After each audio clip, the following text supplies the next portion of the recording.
Merci à tous d'être venus. Cette semaine, c'est une semaine chargée. On va avoir beaucoup de conférences jeudi et vendredi. J'ai vu qu'il y a aussi des jeux jeudi et d'autres activités.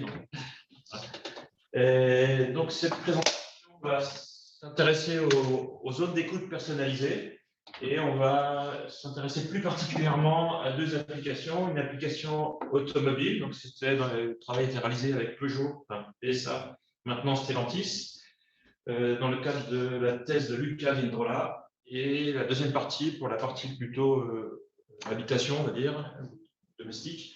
Et le travail est réalisé dans le cadre de la thèse de Guillaume Pagès, qui est une thèse qui est en cours. Voilà, donc rapidement le plan. Je vais commencer par une brève introduction, rappeler les différentes, on va dire les deux méthodes les plus importantes des sound zones. Et je vous montrerai des résultats de mesure déjà dans un environnement statique, c'est-à-dire qu'on va considérer que les fonctions de transfert entre les sources et les microphones restent constantes. On regardera un petit peu après un regard un peu plus avisé, on va dire, sur les filtres pour essayer de voir les parties qu'on peut en tirer. Et ensuite, on ira vers des environnements qui varient. Et la dernière partie donc, sera consacrée plutôt à la partie domestique, la partie où les personnes vont bouger. On va essayer d'avoir des zones d'écoute personnalisées qui suivent les différentes personnes. Voilà, avant de conclure. Voilà, donc dans le contexte automobile, donc, le but des zones d'écoute personnalisées, c'est de diffuser du contenu audio aux différents passagers. Voilà, et sans évidemment qu'on se gêne les uns avec les autres, donc vraiment une diffusion localisée, et bien évidemment sans utiliser de casque. Alors, il y a différentes raisons pour lesquelles on ne va pas utiliser de casque. Déjà, pour le conducteur, c'est interdit, et également, ça nuit un petit peu à la convivialité. Donc, l'idée, c'est de pouvoir continuer à discuter, mais en écoutant des programmes de musique différents. Voilà. Donc, par exemple, si on a quelqu'un dans zone Z2, par exemple le conducteur et qui veut écouter un groupe bien connu qui est les Commis du Monde. Voilà. Donc pour ceux qui ne connaissent pas, c'est un groupe qui est très célèbre au niveau du laboratoire. Et si par exemple le passager en Z1 veut écouter Rondo Craniadiano, je vais pas arriver à dire, c'est un deuxième groupe très connu au Lome. Donc voilà, et donc si les deux personnes veulent ne pas interférer et veulent que leur programme n'interfère pas, donc on va essayer de diffuser les deux programmes uniquement dans ces deux zones symbolisées ici en vert et en jaune. Alors, il y a d'autres applications. On peut aussi vouloir se reposer et donc essayer de faire une zone de silence dans la zone Z1. Par exemple, si le passager veut dormir. Il y a aussi d'autres applications, par exemple pour du GPS ou de la téléphonie. On peut avoir, notamment si c'est des appels professionnels, vouloir diffuser le son du téléphone ou du GPS uniquement pour le conducteur. Voilà. Donc, il y a différentes applications de ces sound zones. C'est pour ça que l'industrie automobile y est aujourd'hui très, très intéressée.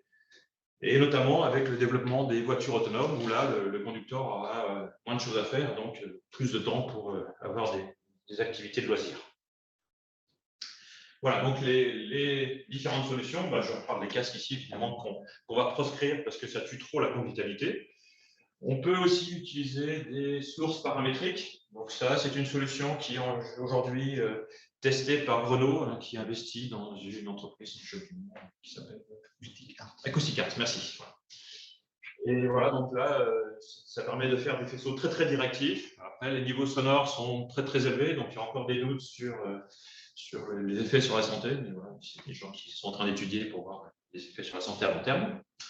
Et nous, on va plutôt s'intéresser à la dernière solution, donc, qui est ici l'utilisation de réseaux de haut-parleurs. Voilà. Et donc, le réseau de haut-parleurs, il y a différentes techniques pour essayer de créer des faisceaux. Donc, on va dire qu'il y a deux grosses familles. Une famille donc, qui correspond à la formation de voix, donc essayer de faire un faisceau très, très directif pour revenir un petit peu, pour essayer de retrouver un petit peu ce qu'on a avec des réseaux paramétriques. Donc, une source très, très directive. Par contre, cette solution est assez compliquée à faire en basse fréquence parce qu'il faudrait des réseaux de très, très grande taille. Donc, nous, on va plutôt utiliser une technique qui est basée sur l'optimisation sous contrainte. On va plutôt jouer sur les interférences destructives et constructives entre les différents parleurs. Donc, c'est ce qu'on va faire dans cette présentation. Et je vous le précise tout de suite, effectivement, ces interférences constructives et destructives vont pouvoir se passer quand les dimensions, la taille de la longueur d'onde est, somme toute, assez grande devant les différents objets. Donc, on va avoir une solution ici qui sera plutôt basse fréquence pour les voitures, c'est-à-dire qui va fonctionner jusqu'à environ 1000 Hz. Voilà. Donc, on a une autre solution qui est en cours de développement pour la partie haute fréquence, mais pour l'instant, elle n'est pas encore brevetée.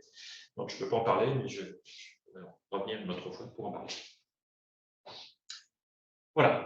Donc, sur la théorie des zones, donc il y a eu pas mal d'articles scientifiques qui ont défriché, on va dire, déjà la partie synthèse de chant, donc en utilisant des filtres qu'on va pouvoir appliquer à différents haut-parleurs pour essayer de leur faire chanter un certain signal.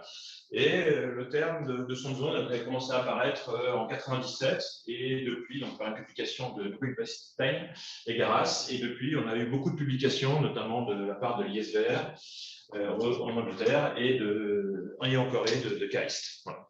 Et donc, c'est un sujet qui est aujourd'hui très très chaud, notamment parce que l'industrie automobile s'en est emparée. Voilà. Alors, qu'est-ce que ça veut dire une sound zone, hein? Effectivement, tout à l'heure, j'ai parlé de mode silence dans des zones, mais ça, il ne faut pas rêver non plus. Donc, ça va être difficile d'entendre un signal et 1 mètre à côté de rien entendre du tout. Donc, il y a des scientifiques qui étaient plutôt dans le domaine de la perception, qui se sont posé la question à partir de quand on peut trouver une sound zone acceptable, enfin, l'utilisation de la sound zone.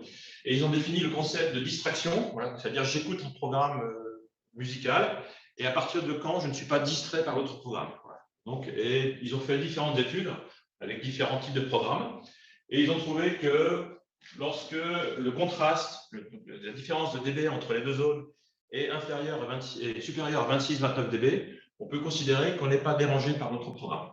Donc, voilà. Donc, en gros, on va arrondir ça pour avoir un truc de qualité, ce qu'on a décidé avec Peugeot. Et donc, nous, on va essayer d'avoir quelque chose qui va avoir un contraste supérieur à 30 décibels entre les zones. Et ça, jusqu'à peu près 1 kHz, parce qu'on aura une autre solution pour les fréquences supérieures. Voilà. Donc, on va passer à un petit à la théorie. Donc, on va commencer à faire un peu d'équation. Donc, on a un réseau de haut-parleurs ici symbolisé en orange et les deux zones, donc la bright zone ici en jaune, c'est la zone bright, donc c'est là où on veut écouter le son par analogie avec la lumière. On va vouloir diffuser le son dans la bright zone et le minimiser ici dans la zone en vert, dans la dark zone. Et donc, pour faire ça, comme on va se baser sur des interférences constructives et destructives entre les différents haut-parleurs, on a besoin de connaître les chemins de propagation entre toutes les sources et tous les microphones. Donc, ces schémas de propagation, voilà, qui sont notés ici, GB11, donc ici, ça va être le chemin de propagation entre le microphone 1 et la source 1, et inversement, donc ici, entre le microphone M et la source M. Alors, pour profiter de l'algèbre matricielle, on va tout mettre sous forme matricielle. Ça va nous permettre, derrière, de calculer directement, avec une équation très très simple, l'impression dans la bright zone, ce sera la matrice avec toutes les fonctions de transfert, multiplié par la tension appliquée, le vecteur tension, qui comprend toutes les tensions appliquées à chaque haut-parleur. Voilà, donc là, c'est juste pour faciliter les maths. Et derrière, donc, il reste à calculer U, la tension appliquée à chaque haut-parleur, pour réaliser les sound zones. Donc, dans ce cas-là, on va utiliser de l'optimisation sous contrainte. Donc, on va écrire des multiplicateurs de Lagrange, ce qu'on va voir après. Et donc, on va essayer de minimiser, par exemple, ici, l'énergie potentielle, donc la pression au carré, dans la dark zone, en essayant de garder une énergie dans la bright zone supérieure à une certaine valeur et en essayant de ne pas exploser les haut-parleurs, donc en mettant aussi une contrainte sur la tension max, sur l'énergie maximum à donner au haut-parleur. Donc, ça nous permet d'écrire le Lagrangien suivant. Donc, ici, donc on minimise l'énergie potentielle dans la dark zone. On essaie que la bright zone soit proche d'une certaine valeur et on minimise ici l'énergie, je suis bien carré, je pense, oui, bien carré. On minimise l'énergie envoyée au haut-parleur. Donc, on va dériver par rapport à la tension U, et derrière, on va trouver une équation donc, problème aux valeurs propres généralisées. Et donc, en prenant le vecteur propre qui a la plus forte valeur propre, on va pouvoir calculer la tension U à appliquer à chaque haut-parleur. Voilà, donc on va tout de suite tester ça. Donc, comme on est dans un contexte automobile, j'ai préparé ici un petit scénario. Donc, on a 2 passagers ici et 2 sièges avec 2 haut-parleurs sur chaque siège. La bright zone à gauche et la dark zone ici à droite. Et donc, on va discrétiser chaque zone par 12 microphones. Et comme on a 2 oreilles, donc on aura 24 microphones pour la bright zone et 24 microphones pour la dark zone. Voilà. Ici, on va faire un modèle assez simple. On va prendre déjà un modèle très très simple, un modèle de monopôle pour calculer le rayonnement des différentes sources. Et donc, pour savoir si ça fonctionne ou pas, on va calculer le contraste obtenu, qui va être le rapport de l'énergie potentielle dans la bright zone sur l'énergie potentielle dans la dark zone. Alors ici, voilà le résultat. Donc, je vais revenir ici en pause. Donc, voilà ce qui se passe si on ne fait rien. Évidemment, si on met le même voltage dans chaque haut-parleur, dans les 4 haut-parleurs, on a du son partout, forcément. Et donc là, par contre, si on commence à contraindre les différents haut-parleurs, on va avoir ici donc, le contraste qui va commencer à s'afficher. Et on voit qu'on est ici en bleu, et vous avez la valeur du contraste qui s'affiche. Donc, on a un très très bon contraste qui est obtenu.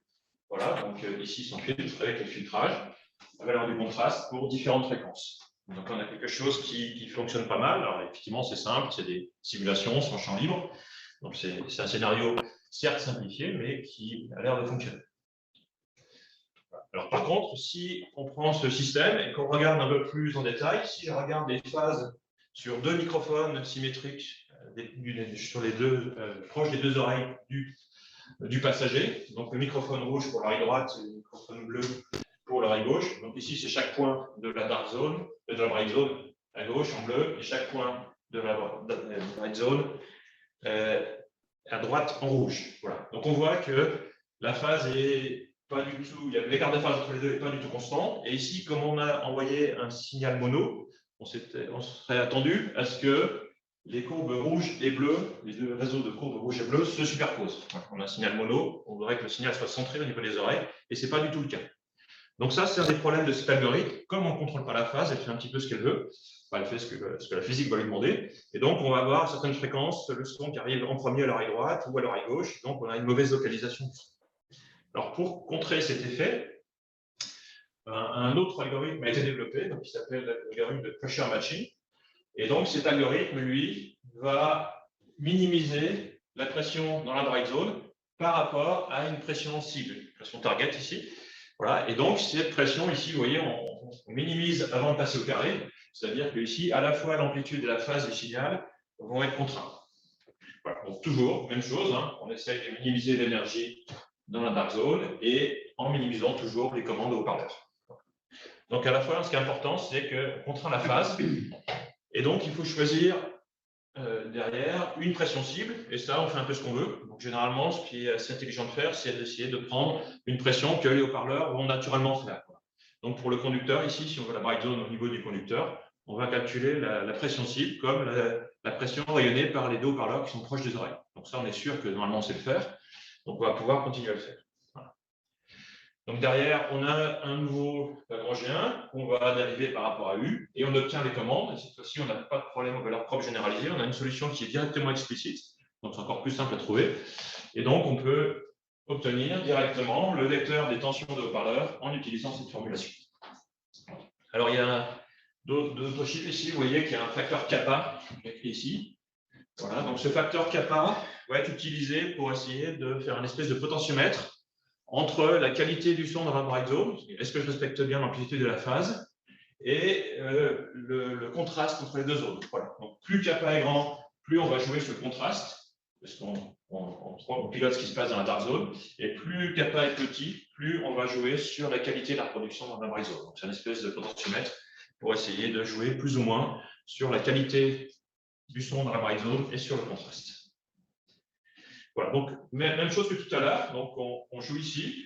Alors vous voyez que les valeurs de contraste ont pas mal chuté, effectivement, parce que le problème est plus compliqué à faire, puisqu'on contrôle à la fois la phase et l'amplitude dans la bright zone et le contraste.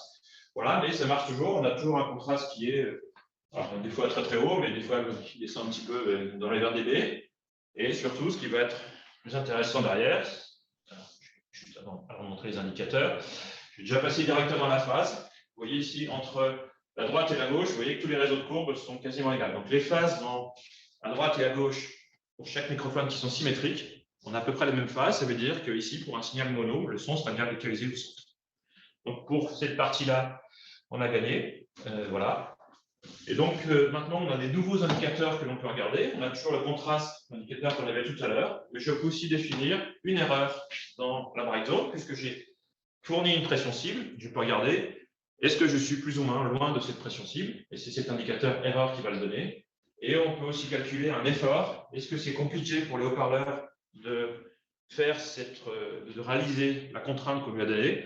Et donc l'effort, ben, ça va être le rapport entre l'énergie pour créer la bright zone et la dark zone, le rapport à l'énergie juste pour créer la pression cible, donc avec juste deux haut-parleurs en fonctionnement. Voilà. Donc ici, vous avez les résultats. Donc, voilà ce qu'on avait tout à l'heure avec la première méthode, Acoustic Contrast Control, celle qui ne contrôlait pas la phase. Et maintenant, vous voyez en courbe orange qu'on a un contraste qui a pas mal chuté, mais par contre, on a une erreur dans la dark zone, ici est 20%. Voilà. L'erreur dans la bright zone est largement inférieure au pourcent, donc on a une très très bonne reproduction du son dans la bright zone. Donc avec, comme je le disais, un respect de la phase dans les deux zones. La phase sur la zone gauche et droite. Voilà. Alors effectivement, on peut être un peu déçu de ce résultat ici, puisqu'on est maintenant en dessous des 30 dB qu'on s'était fixé. Alors c'est pas grave, il suffit de rajouter des haut-parleurs, c'est ce qu'on va voir ici. Donc vous voyez les différents résultats arriver. Donc si je passe à 5 haut-parleurs, donc 3 haut-parleurs par épithète ou 4 haut-parleurs par épithète, et vous avez les différents résultats ici. Vous voyez qu'à partir de 6 haut-parleurs et 4 haut-parleurs par épithète, donc 8 haut-parleurs en tout, ou 3 haut-parleurs par épithète, ici en orange, on commence à avoir des résultats qui sont au-dessus de 30 décibels. Voilà. Donc on a une méthode qui a l'air de fonctionner jusqu'à peu près 1 kHz, en tout cas en simulation, et qui donne des résultats intéressants, et on va pouvoir aller derrière la tester dans la vraie vie. Donc on va commencer par la tester dans un environnement qui ne varie pas, et qui est assez simple. Et pour ça, donc, on avait fait des mesures, pour ceux qui étaient là il y a quelques années, vous vous souvenez qu'à un moment, la chambre sourde avait été interdite. Ben, c'était ça qui était installé à l'intérieur. Donc, on a des prototypes à tête. Alors, Peugeot n'aura pas voir ça à terme. Hein, j'imagine faire des choses beaucoup plus belles et plus petites. Voilà, mais c'était pour tester. Donc, on a mis, pour compliquer un petit peu, déjà des sièges et des personnes et des têtes acoustiques entre les différents haut-parleurs. Et donc, on a fait tourner les algos, et voilà les résultats obtenus. Donc ici, ça nous permet d'avoir une complexité un peu plus grande. On a des sources qui sont directives, on a de l'absorption avec les sièges, on a de la diffraction avec les têtes, donc un environnement qui est un peu plus complexe. Et on va regarder si ça fonctionne toujours. Et la réponse est oui. Voilà, donc ici, ce qu'on peut voir en la partie en pointillé vert, c'est la référence, c'est le contraste qu'on a naturellement. Ici, effectivement, l'intérêt d'utiliser des appuis-têtes, c'est qu'on va mettre les haut-parleurs près des oreilles, donc on est en champ proche. Donc déjà, naturellement, on va avoir un contraste qui est fait, même sans mettre de filtre. Voilà. Et derrière, on peut voir l'amélioration qu'on va obtenir en filtrant les haut-parleurs. Donc si j'ai que 2 haut-parleurs par appui-tête, donc 4 haut-parleurs en tout, on améliore un petit peu, mais vous voyez que ce n'est pas fou.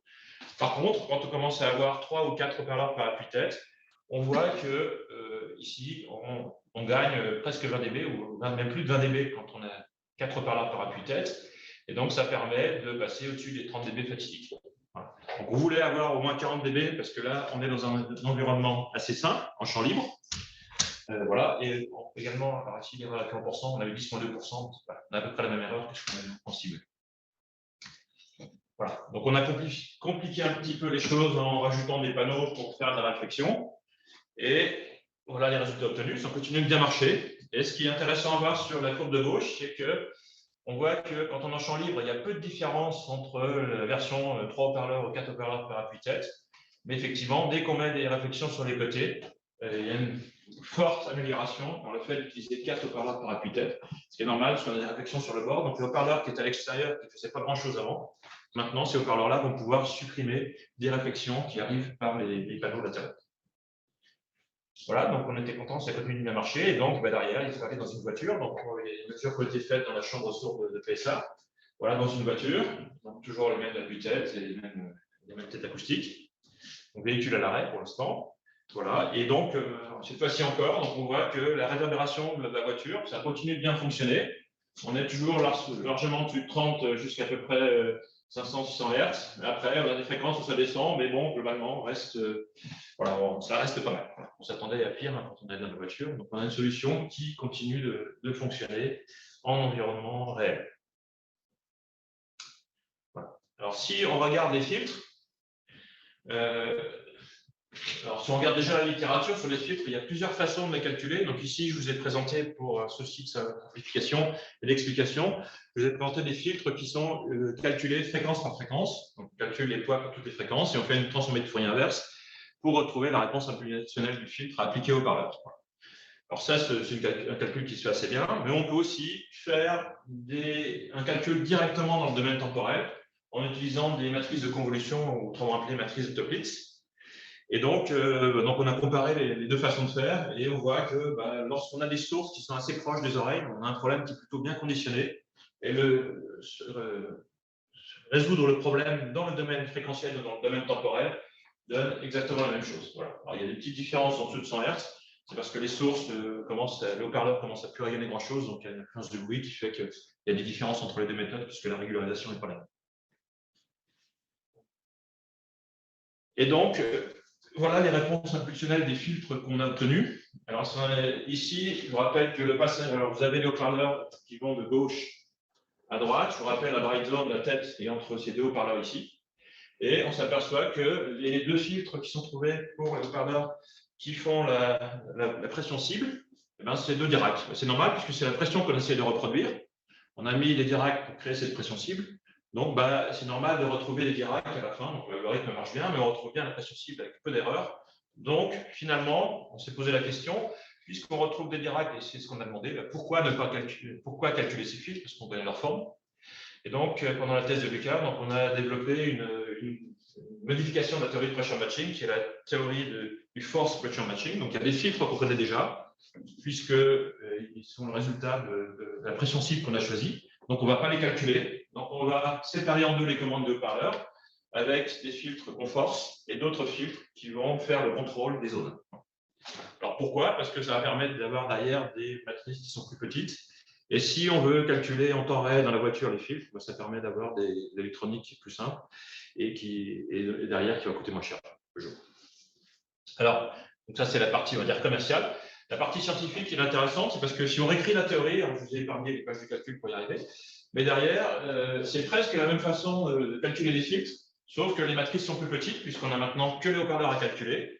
Et ce qui va changer ici, c'est que tout à l'heure, on avait le filtre dans la bright zone, et ici, on a le filtre dans la dark zone. Donc, quand on fait le force pressure matching, en fait, ça revient à inverser le problème. C'est-à-dire que tout se passe comme si on créait une dark zone dans la bright zone, sachant que les autres filtres vont créer le champ initial. Donc, le champ initial est bien créé directement, le champ cible. Donc, il n'y a pas besoin de le modifier. Donc, il faut créer une dark zone dans le champ cible, parce qu'il est déjà créé par les haut-parleurs qui sont forcés.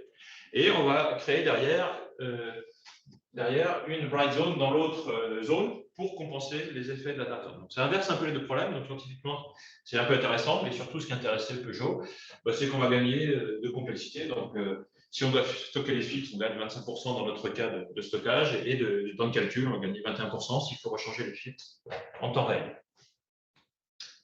Voilà, justement, on a fait ça aussi pour ça. Et la voiture, vous avez dû vous en rendre compte, surtout récemment avec les températures qu'on a eues, il peut arriver que dans une voiture, il fasse moins 5 ou moins 10 en hiver, si vous vivez à la montagne, et qu'il fasse 50 l'été.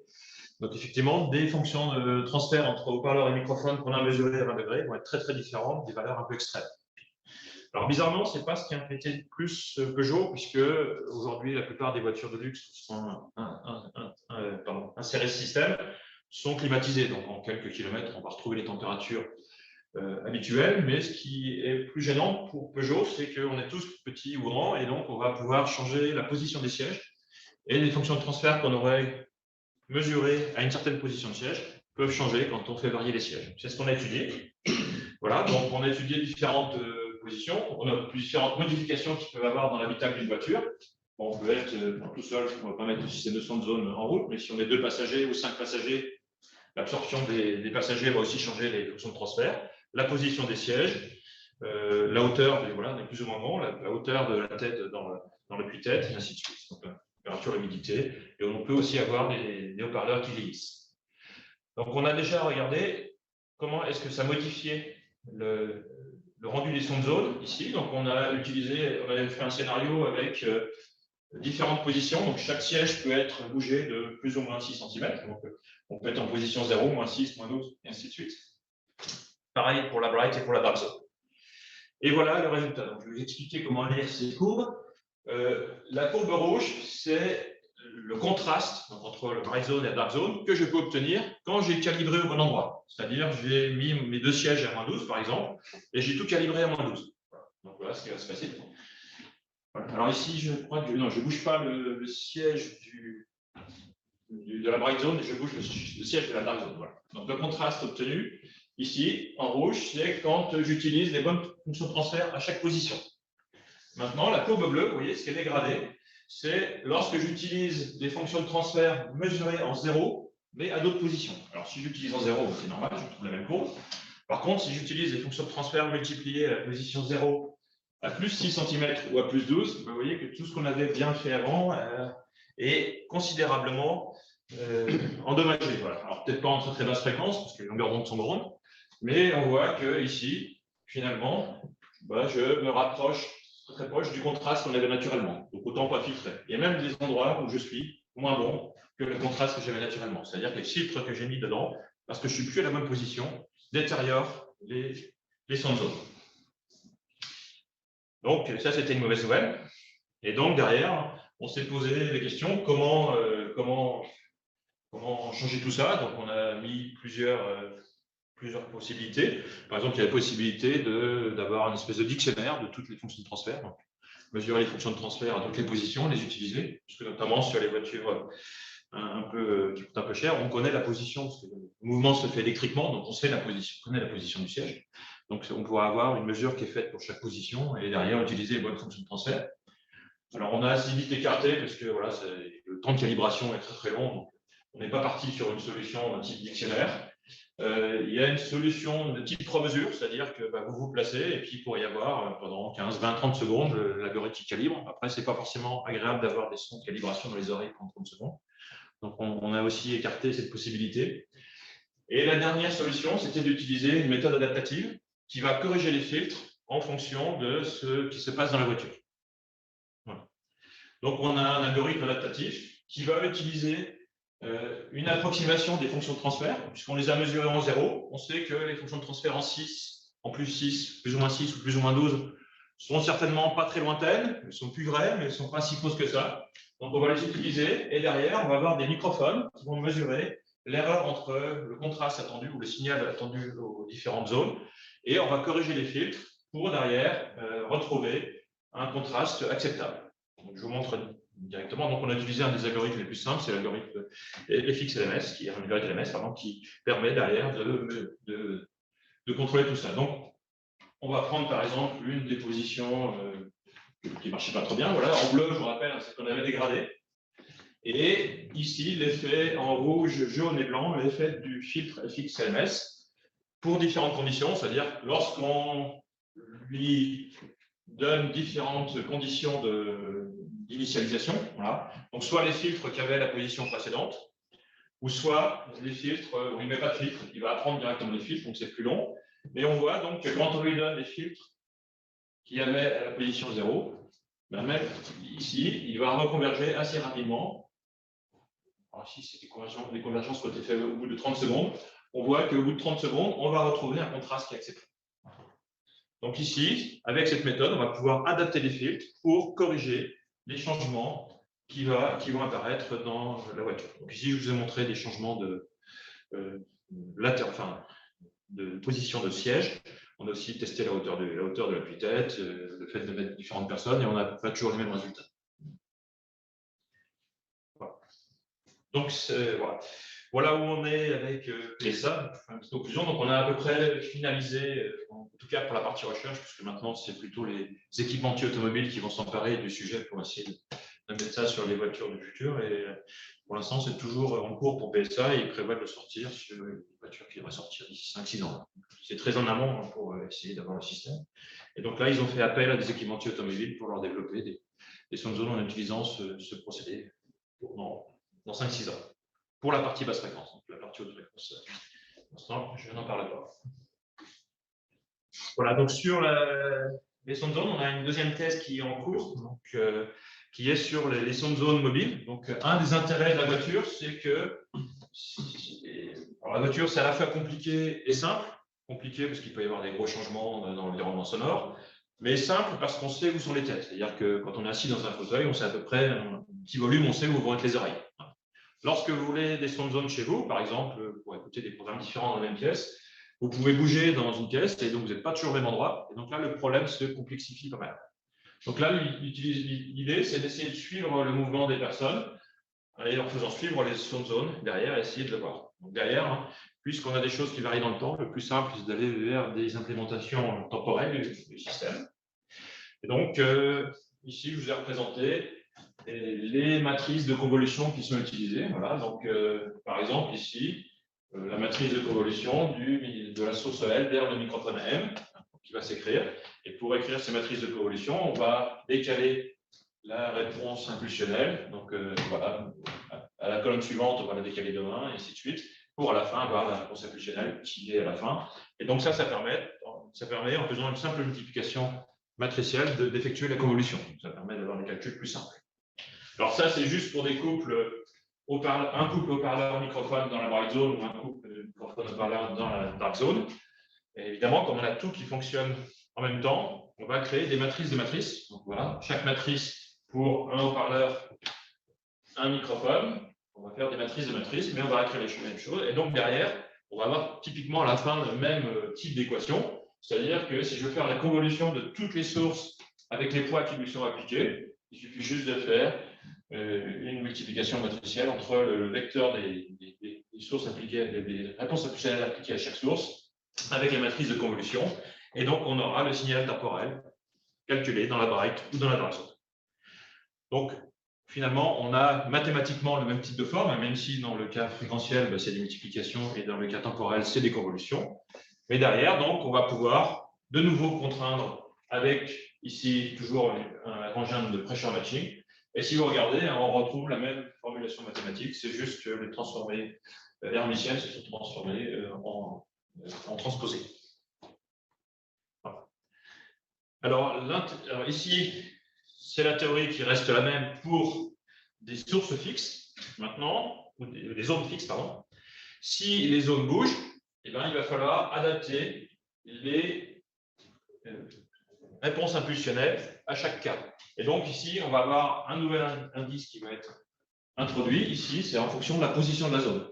Donc pour chaque position de zone, chaque colonne va correspondre à une réponse impulsionnelle différente. On va faire la convolution en changeant dans chaque colonne la réponse impulsionnelle. Alors évidemment, changer chaque colonne de réponse impulsionnelle, c'est un peu fastidieux. Donc ce qu'on peut aussi choisir de faire, c'est de garder cette réponse impulsionnelle constante sur, par exemple, 1 cm. Et donc, on va garder ici la même réponse impulsionnelle, h de 0, pour tous les points qui correspondent à un mouvement de 1 cm. Et puis après, je vais passer le centimètre suivant à une autre réponse impulsionnelle, et ainsi de suite. Ça permet d'avoir moins de fonctions à caractériser. Voilà, donc là, je vous montre ici la géométrie. Donc, on va faire ici bouger la bright zone suivant cet axe. Et vous voyez ici que la dark zone reste bien fixe. Par contre, ici, on a la pression qui est imposée, qui suit le mouvement. Donc ici, on a des simulations qui fonctionnent pas mal, que Yann a refait récemment là. Et il travaille aussi dans une autre partie de sa thèse, mais je ne vais pas présenter aujourd'hui, sur essayer de mesurer rapidement et facilement toutes ces fonctions de transfert, puisqu'effectivement, quand on a plein de haut-parleurs qui doivent jouer en même temps, l'intérêt c'est d'avoir ces fonctions de transfert rapidement, puisqu'on en a besoin pour calculer les filtres. Et donc, c'est une autre partie de sa thèse. Voilà donc qui conclut cette présentation. Donc voilà, pour la partie audio, donc on a car audio, pardon, pour la partie voiture, donc on a une solution qui marche plutôt pas mal jusqu'à 1000 Hz. Donc en ce moment, enfin, on a eu depuis quelques années des différents postdocs de Haro Ramamounji, Samuel Dupont et Dylan Marie, les derniers sont ici, donc qui vont travailler sur la solution plutôt haute fréquence, qui est en cours de brevet. Et derrière, donc, il reste des challenges. Comment aujourd'hui tout est calculé sur PC, donc comment intégrer ça dans une voiture, comment faire les calibrations dans l'usine et comment avoir une utilisation un peu plus ramenée pour l'utilisateur. Mais ça va plutôt le travail de Stellantis, puisqu'on quitte un peu le domaine de la recherche. Donc pour la partie audio, sur les zones qui se déplacent, donc on a un algorithme qui fonctionne. On a, pour ceux qui ont vu l'installation ménécoïque, on a un grand axe qui a permis déjà de faire des mesures sur des zones qui bougent. Et donc, on va pouvoir utiliser ces mesures pour vérifier que ça fonctionne toujours bien lorsqu'on passe dans la chambre subménécoïque. Et puis, donc, on va essayer d'utiliser ces algorithmes adaptatifs pour essayer d'avoir le moins de connaissances possibles de la salle, pour essayer d'avoir des choses qui ne demandent pas des calibrations trop longues lorsqu'on a des personnes qui se déplacent. Voilà, je ne sais pas si vous avez des questions.